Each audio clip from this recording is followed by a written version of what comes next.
सभी को नमस्कार। आप देख रहे हैं साइंस की क्लास। मेरा नाम अभिषेक है और मैं आपको साइंस बिल्कुल बेसिक से एडवांस तक पढ़ाता चला जा रहा हूँ।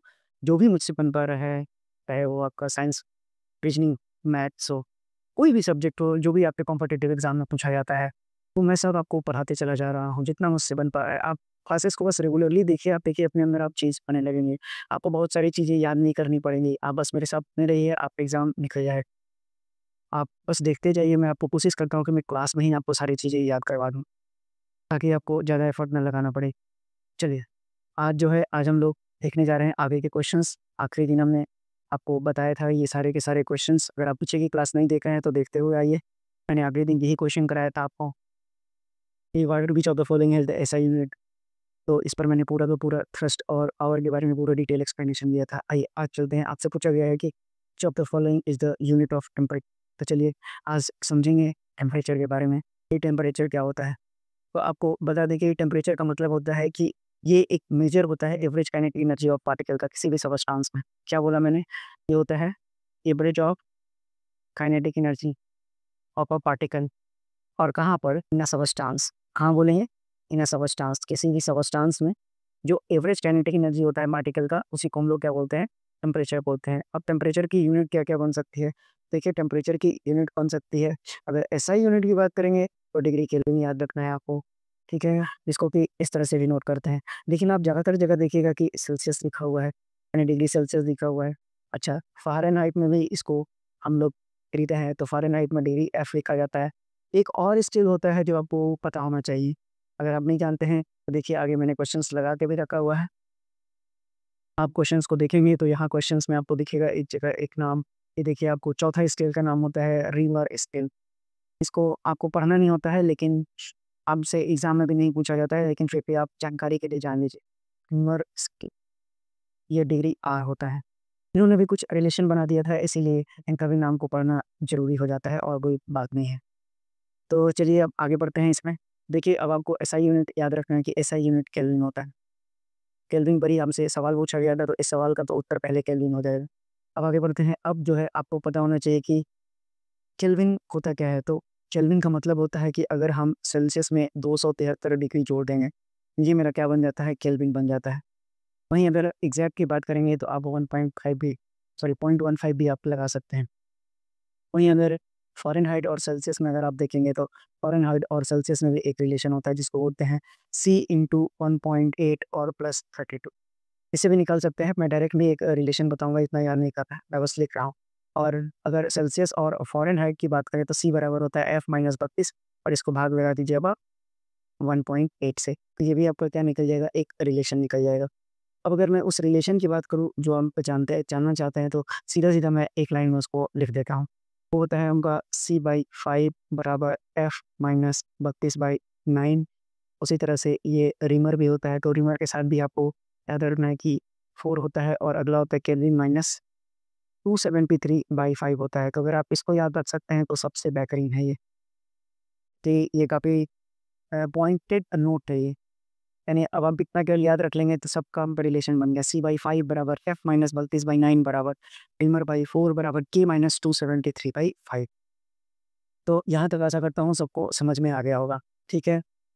इतना तो पता होना चाहिए कि अगर हम फ़ारेनहाइट स्केल के कंसिडरेशन से देखें, यानी कि फ़ारेनहाइट में भी आपसे सवाल पूछता है, सेल्सियस में भी सवाल पूछता है, तो फ़ारेनहाइट में अगर देखेंगे, तो फ़ारेनहाइट में अगर हम फ्रीजिंग पॉइंट देखते हैं, ठीक है? किसका बात कर रहे हैं?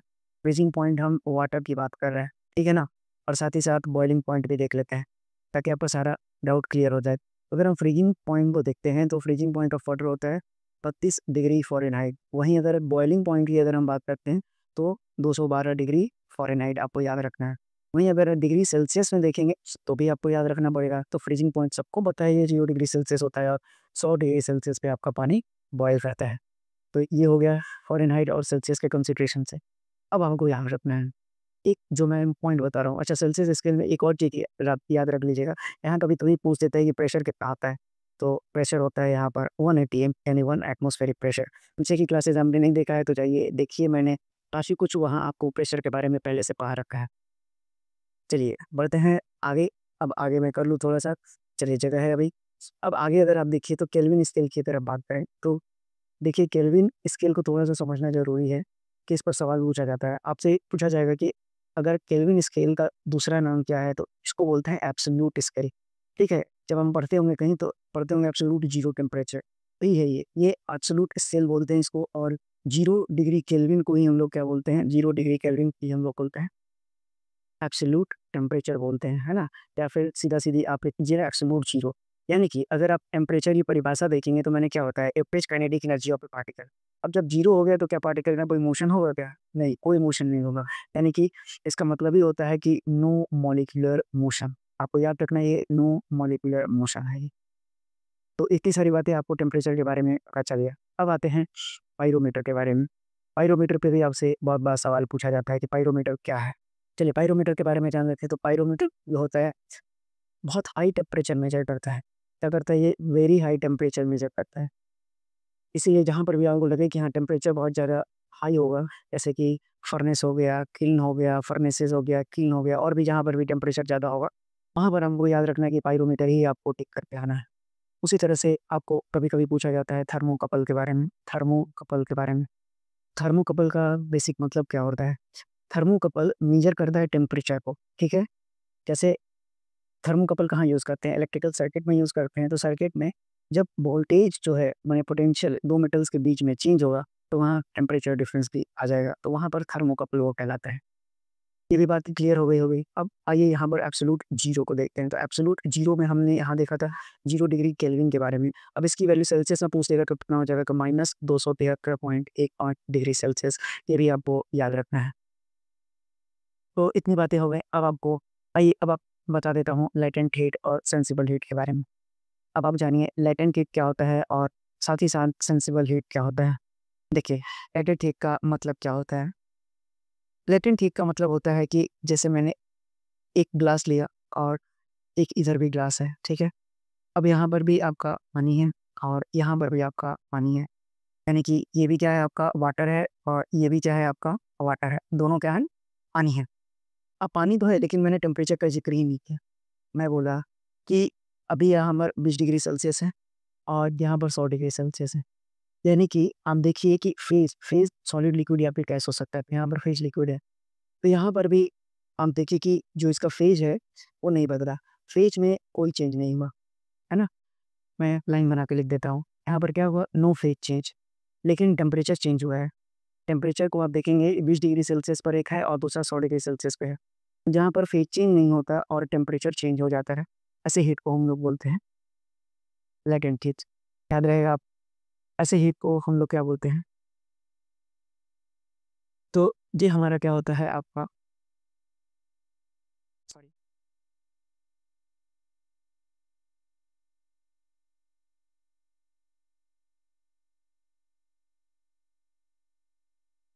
तो मैंने क्या बताया आपको भी जहाँ पर भी फ़ेज़ चेंज नहीं होता है, टेम्परेचर चेंज होता है, ऐसे हम लोग बोलते हैं सेंसिबल हीट।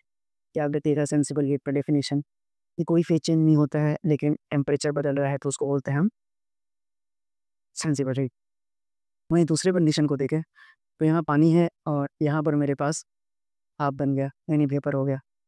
यहाँ पर क्या है आपके पास वाटर है, यानी कि यहाँ पर क्या हुआ आपका फ़ेज़ चेंज हो गया। अब जब फ़ेज़ चेंज हो गया आपका लेकिन अगर मैं टेम्परेचर बोलता हूँ यहाँ पर टेम्परेचर मेरा ये भी 100 डिग्री सेल्सियस है और ये भी मेरा 100 डिग्री सेल्सियस है। तो यानी कि फ़ेज़ चेंज हुआ लेकिन टेम्परेचर में कोई चेंज नहीं हुआ। तो ऐसे हीट को हम लोग बोलते हैं लेटेंट हीट। तो याद रखिएगा कि सेंसिबल हीट और लेटेंट हीट किसको कहते हैं। तो ये भी बात आपको क्लियर हो गई हो। आइए अब चलते हैं, थोड़ा-सा आपको बता देता हूँ मैं कुछ और भी चीज़ें। जैसे कि आपने देखा होगा कि कुछ कन्वर्जन्स देख लेते हैं। जैसे मैंने आपको क्या बताया? मैंने आपको बताया कि एब्सोल्यूट जो ज़ीरो होता है, मैंने क्या बताया आपको कि जो एब्सोल्यूट ज़ीरो होता है, एब्सोल्यूट ज़ीरो यानी 0 डिग्री केल्विन होता है, ये आपको किसके बराबर होता है? ये मैंने बताया -273.15 डिग्री सेल्सियस के बराबर होता है। वहीं अगर इसको फ़ारेनहाइट में आपसे पूछ दिया तो अगर हम याद रखेंगे तो बहुत अच्छी बात है। 4-5 बार हम इसको पढ़िए तो ये इतना फ़ारेनहाइट के बराबर होता है। उसी तरह से अगर मैं आगे बढ़ता चला जाऊँ तो फ्रीज़िंग पॉइंट मैंने बताया आपको कि फ्रीज़िंग पॉइंट अगर आप देखेंगे तो फ्रीज़िंग पॉइंट 0 डिग्री सेल्सियस होता है और ये होता है 273.15 डिग्री सेल्सियस। आप देखिए इसमें और इसमें कन्फ्यूज़ नहीं होइएगा। उसी तरह से अगर इसको फ़ारेनहाइट में देखें तो 32 डिग्री फ़ारेनहाइट होता है। एक और रिलेशन बता दूँ आपको बॉइलिंग पॉइंट से संबंधित। बॉइलिंग पॉइंट भी आप अपने कॉपी में नोट कीजिए। तो बॉइलिंग पॉइंट से संबंधित आपको पता हो तो 100 डिग्री सेल्सियस आपको बॉइलिंग पॉइंट ऑफ वाटर होता है। अब इसको अगर केल्विन में कीजिएगा तो 273 में जोड़ दीजिए तो 373.15 डिग्री केल्विन हो जाएगा। और वहीं फ़ारेनहाइट भी मैंने आपको एक्सप्लेन किया 212 डिग्री फ़ारेनहाइट। आई होप आपको ये भी समझ में आ गया होगा। अब जो है आपको बॉडी टेम्परेचर पता होना चाहिए अपना, यानी कि जो इंसान का बॉडी टेम्परेचर है ये भी आपको मालूम होना चाहिए। तो इंसान में जो बॉडी टेम्परेचर होता है ये नॉर्मल बॉडी टेम्परेचर होता है। अगर मैं इसकी बात करूँ तो 98.6 डिग्री फ़ारेनहाइट होता है ये। आपको याद रखना है, इसी को हम लोग बोलते हैं 37 डिग्री सेल्सियस। आपसे बार-बार एग्ज़ाम में पूछा जाएगा, इसलिए आप याद रखने की कोशिश कीजिए। उसी तरह से अगर सन का टेम्परेचर तो नहीं पूछा जाएगा, इसलिए आप मत ही रखिए, है ना? ज़रूरत नहीं है, मैं लिख देता हूँ 5778 केल्विन होता है। फिर भी आप जल्दी एक बार इसको मैच कर लीजिएगा। सन के सरफेस की टेम्परेचर की बात कर रहा हूँ मैं लिख दूँ पहले ही सन सरफेस की बात कर रहा हूँ मैं। आप एक बार ज़रूर इसको मैच कर लेंगे, मुझे शायद दिमाग में यही आ रहा है। अब आपको बता दें कि दुनिया में सबसे कोल्डेस्ट टेम्परेचर कहाँ रिकॉर्ड किया गया है, कुछ जानकारी ये भी बातें बता दें आपको। तो अभी तक पे कोल्डेस्ट टेम्परेचर को रिकॉर्ड कहाँ पर किया गया है? तो अंटार्कटिका में किया गया है। अंटार्कटिका में किया गया है और वो भी कितना है तो -89.2 डिग्री सेल्सियस। वहीं पर सबसे ज़्यादा टेम्परेचर यूएसए में किया गया है और यूएसए में भी उस जगह का नाम है डेथ वैली। डेथ वैली में किया गया है सबसे ज़्यादा यूएसए में। आपको बता दें कि वहाँ का टेम्परेचर 56.7 डिग्री सेल्सियस। उसी तरह से आपको मैंने ह्यूमन का बॉडी टेम्परेचर बता दिया। अब आइए अपने क्वेश्चंस की ओर चलते हैं। तो आपको सबसे पहले बता दूँ कि ट्रिपल पॉइंट क्या होता है? आप जान लीजिए कि ट्रिपल पॉइंट ऑफ वाटर क्या होता है? तो ट्रिपल पॉइंट आपको समझने के लिए आपको जानना पड़ेगा, ट्रिपल पॉइंट बोलते किसको हैं? तो आपको आसान भाषा में बता दें कि ट्रिपल पॉइंट एक थर्मोडायनामिक की भाषा है, ठीक है? तो अगर किसी सब्सटेंस का ट्रिपल पॉइंट आपसे कहा गया है, बेसिकली यहाँ पर तो हम वाटर की बात कर रहे हैं, जहाँ पर भी 3 फेजेज़ यानी कि गैस हो, लिक्विड हो और सॉलिड हो, किसी सब्सटेंस में कोएक्सिस्ट कर जाता है, एक सर्टेन प्रेशर और टेम्परेचर पे, तो उसको हम लोग ट्रिपल पॉइंट बोलते हैं। आइए समझते हैं इसका मतलब जो मैंने बोला क्या है। अगर आप एक डायग्राम बनाता हूँ मैं ताकि आपको सुविधा हो जाए, चलिए भैया देखिए अगर मैं एक डायग्राम बनाता हूँ, अब इस डायग्राम में आप देखिए कि मैं 3 लाइनें बनाऊँगा। एक ये पॉइंट मैंने ले लिया, देखिए ये एक सर्टेन टेम्परेचर और प्रेशर है। तो आप बोलेंगे कि टेम्परेचर और प्रेशर हम कैसे लिखेंगे? तो आपको ये सब याद नहीं रखना है, ये थर्मोडायनामिक्स के पास है, ये हो गया प्रेशर और ये हो गया टेम्परेचर। अगर आप तीनों में उसमें ग्राफ प्लॉट करते हैं, तो आपको यहाँ पर 3 फेज़ कोएक्सिस्ट करते हुए दिखेगा, ठीक है? तो पहला फेज़ अगर मैं देखूँ, 3 लाइन में बना देता हूँ एक यहाँ से, दूसरा आपको दूसरे कलर से मैं दिखा दूँ, एक यहाँ पर और तीसरा एक और मैं दिखा देता हूँ आपको ब्लू कलर से। जी, इस तरह से तो आपको कुछ नज़र आएगा। अब मैं तीनों फेजेज़ के आपको नाम लिख देता हूँ। अगर मैंने एक फेज़ अगर पानी की बात की तो मैंने बोला कि ये स्टीम है, ये आपका आइस है और एक ले लीजिए पानी। देखिए एक पॉइंट आया, यही पॉइंट की हम बात कर रहे हैं। अब इस पॉइंट को देखिए तो ये एक सर्टेन टेम्परेचर है और ये एक सर्टेन प्रेशर है। तो जिस पॉइंट पर फिर से सुन लीजिए, मैं एक बार डेफिनेशन को फिर से बोल दे रहा हूँ कि थर्मोडायनामिक्स में ट्रिपल पॉइंट ऑफ सबस्टेंस जो होता है वो एक टेम्परेचर और प्रेशर होता है जिस पर तीनों फेज को एग्जिस्ट करते हैं, यानी कि सॉलिड, लिक्विड और गैस किसी सबस्टेंस के, ठीक है? तो ये जो आपसे पर्टिकुलरली बात की जा रही है तो मैं वाटर के लिए बता रहा हूँ। तो वाटर के लिए जो टेम्परेचर होता है वो होता है 273.16 केल्विन। याद रखेंगे ये केल्विन में है, सेल्सियस में पूछ देगा तो आपको वहाँ पर कन्वर्ट करना पड़ेगा, याद रखिएगा, ठीक है? यानी कि अगर मैं सेल्सियस की बात करूँ तो देखिए ये 273 है, ठीक है? तो अगर हमसे पूछ देगा कि सेल्सियस में बताइए तो कितना हो जाएगा? तो देखिए 273.15 होता है तो 2.01 डिग्री सेल्सियस हो जाएगा, ये केल्विन और नेशन में देखिएगा तो। और जैसे ही अगर मैं फ़ारेनहाइट की बात करता हूँ तो ये हो जाएगा 32.018 डिग्री फ़ारेनहाइट। फिर से लिख देता हूँ, थोड़ा-सा स्पेस बढ़ा लें, 32.01018 डिग्री फ़ारेनहाइट होता है। ये बात आप बिल्कुल बहुत अच्छे से याद रखिएगा। तो आपको बिल्कुल ये दिमाग में अब आ गया होगा और ये क्वेश्चंस डील करते हैं। इससे पूछा गया है कि ट्रिपल पॉइंट ऑफ ऑर्डर क्या होता है? तो ऑप्शन नंबर बी सवाल का सही उत्तर हो जाएगा। आपसे पूछा गया है सवाल कि बताना है कि द टेम्परेचर, यानी कि दूसरा सवाल आपसे पूछा जा रहा है कि the temperature at which the water boils at standard atmospheric is. तो इसका जवाब है, मैंने बताया कि 1 एटीएम प्रेशर होता है और 100 डिग्री सेल्सियस होता है। आपसे पूछा गया है कि एब्सोल्यूट जो स्केल होता है वो किसका होता है, तो केल्विन होता है। ये भी मैंने आपको समझा रखा है, तो ऑप्शन बी सही हो जाएगा। अब आइए आपसे अगला सवाल क्या पूछा गया है देखते हैं। आपसे पूछा गया है कि latent heat of fusion ice का कितना होता है। तो आपको अब जानना पड़ेगा कि लेटेंट हीट ऑफ फ्यूजन किसको बोलते हैं। तो आइए समझते हैं अब latent heat of fusion of ice किसको बोलते हैं। तो latent heat of fusion of ice का मतलब होता है energy required to change 1 kg of ice. 1 kg of ice को वाटर बनाने में एट 0 डिग्री सेल्सियस बिना टेम्परेचर में चेंज किए हुए। फिर से मैं बोल देता हूँ कि latent heat of fusion of ice क्या होता है। Latent heat of fusion of ice क्या होता है कि amount of heat energy required to change 1 kg of ice into water, यानी 1 kg आइस को जो वाटर बनाने में एनर्जी लगता है बिना टेम्परेचर चेंज किए हुए, यानी कि टेम्परेचर में कोई चेंज नहीं होता है। इसी को हम लोग क्या बोलते हैं, इसी को हम लोग बोलते हैं latent heat of fusion of ice बोलते हैं। यानी कि 1 किलोग्राम ऑफ, यानी कि हम क्या बोल रहे हैं कि अब अमाउंट ऑफ हीट रिलीज होगा ना। पहले अगर आइस की बात की जा रही है, यानी कि अब आइस पानी में बदलना है ना, फ्यूज करना है उसको। तो 1 kg जो आइस था वो सॉलिड था, उसको पानी में बदलने में निश्चित रूप से हीट तो लगेगा ही लगेगा ना। तो वही एनर्जी तो पूछा जा रहा है, तो वो एनर्जी होता है 334 जूल पर ग्राम के बराबर होता है। आप याद रखेंगे, 334 जूल पर ग्राम के बराबर लगता है। बढ़ते हैं अब अपने अगले सवाल की ओर। आपसे पूछा गया है कि which substance is used in the thermometer for measuring the temperature. तो आपको ये पता होना चाहिए, मरकरी। तो आपसे पूछा गया है कि the boiling point of water decreases कब, यानी कि बॉइलिंग पॉइंट ऑफ वाटर आपका डिक्रीज कब होता है। आपको बता दें कि जब एटमॉस्फेरिक प्रेशर डिक्रीज करता है। वेरी इंपॉर्टेंट क्वेश्चन, अच्छा क्वेश्चन पूछना होगा तो ये आपसे पूछ देगा। एटमॉस्फेरिक प्रेशर जब कम होता है तो बॉइलिंग पॉइंट ऑफ वाटर भी कम हो जाता है। आपसे पूछा गया है कि नॉर्मल बॉडी टेम्परेचर केल्विन में कितना होता है। तो नॉर्मल बॉडी टेम्परेचर केल्विन में आपको लिखा हुआ है, शायद मैंने नहीं लिखवाया है पे, इसीलिए नहीं लिखवाया क्योंकि यहाँ बता दूंगा मैं।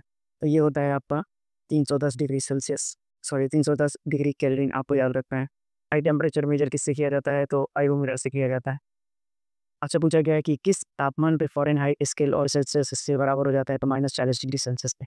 आप रख के देख लीजिए। फ्रीजिंग पॉइंट आपसे पूछा गया है कि फ्रीजिंग पॉइंट ऑफ वाटर कितना होता है, लेकिन आपसे यहाँ पर चेंज कर दिया फ़ारेनहाइट में, तो मैंने बताया था 32 डिग्री फ़ारेनहाइट। अगला सवाल आपसे पूछा गया है SI unit of temperature, kelvin, ये पहले ही करा चुका हूँ।